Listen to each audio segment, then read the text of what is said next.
Now he gives us a parable in verse 6 through 10, where it begins, he spake also this parable, a certain man had a fig tree planted in his vineyard, and he came and sought fruit thereon, and found none. As you read this particular parable, you're going to see a lot of interconnectedness with the allegory of Zenos in the Book of Mormon, in Jacob chapter 5. This idea of the olive tree in the vineyard and the Lord of the vineyard coming to that big field with all these trees, and he can't find any good fruit. In this case, it's a fig tree. But you can see a lot of comparisons. Watch as it progresses here. Then said he unto the dresser of his vineyard, Behold, these 3 years I come seeking fruit on this fig tree, and find none. Cut it down. Why cumbereth it the ground? We're even using many of the same phrases that are going to show up in Zenos' allegory, which is a lost book of the Old Testament. We would assume that Jacob gets that story off of the brass plates. That's no longer in our Old Testament. Verse 8, And he answering said unto him, Lord, let it alone this year also, till I shall dig about it and dung it. Let me nourish it. Let me dig about it. Let me prune it. Which ties in beautifully with the last 27 verses of Zenos' allegory, where the servants are saying, don't burn the vineyard yet. Don't destroy it. Don't cut it down. Let us go into that vineyard. Let us have a chance to labor in that vineyard, because we think the roots are good. We think they're going to still be able to produce good fruit. Let us work in the vineyard this one last time to produce another harvest. And that, brothers and sisters, is where you and I come into the story. Our opportunity to come down to this earth, and it's our turn. We've watched other people through the history of time in a pre-mortal realm. We've watched others work in the vineyard. Now it's our turn to work with these trees. I see a couple of interesting connections here. I think about Mormon and Moroni, who continued to labor and tried to make good spread throughout the world, even though they had some certainty that things may not work out for society at large.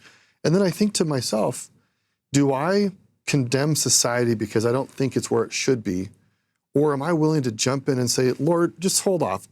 Let me and my friends who love thee, let's go out in the world and let's try to build thy kingdom and bring good to the world, because there's still more to be done.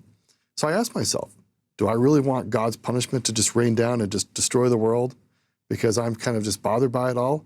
Or am I willing to do the hard work like Mormon and Moroni did and labor and act for goodness, even if it may not always turn out the way I want? I'll also say what I love about this story is just the deeply clear connections to Jacob 5, as Tyler is pointing out. And in my mind, my opinion, it seems that the allegory of the olive tree, the story of Zenos, was probably known to these ancient people. And it's interesting that we can see something about Jesus' teaching style. So instead of him, let's suppose that Jesus had some access to that story. Instead of him repeating 77 verses, it's like the longest chapter of the Book of Mormon. From the Book of Mormon. He gives actually a very powerful summary of a very long, what would have been a very long chapter that he may have been familiar with. And good teachers do this where appropriate. They call upon the memory of a larger lesson people probably have heard somewhere else and hit the highlights to get them thinking again about core principles. So in verse 9, this parable ends, and if it bear fruit, well, and if not, then after that thou shalt cut it down. Let's give it one more time. And he was teaching in one of the synagogues on the Sabbath. So he's in the synagogue. What is he doing? He's not just there. He didn't go to church because it's the socially acceptable thing for a practicing Jew to do in his day. He went to the synagogue to teach, to lift, to build others. And there are times when you absolutely feel like your bucket is empty and you don't have anything to give, and you go to church, and hopefully people around you recognize the need, and the Spirit helps fill that bucket, those needs that you have. But if we shift and try to be more like Jesus when we go to church, we're going to look for opportunities to lift and encourage. Somebody may be feeling like this barren fig tree, saying, I'm a failure. I can't do what I need to do. I don't feel like I've done a good job with this. I don't feel like this part of my life is fruitful. I'm struggling. So it's our job now to figure out, what does it mean to dig about? What does it mean to nourish people around us, trees, so that they can become more fruitful?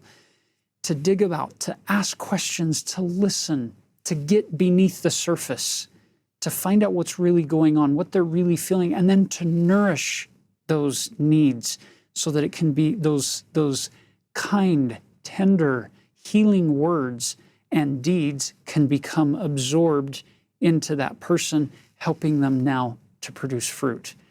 It's just a beautiful shift from going through the motions of going to church or doing our callings, fulfilling them, but to saying, what can I really do to help produce more fruit in this little part of the Lord's vineyard that He's given me to work with Him, with this particular tree, in this particular plot of ground?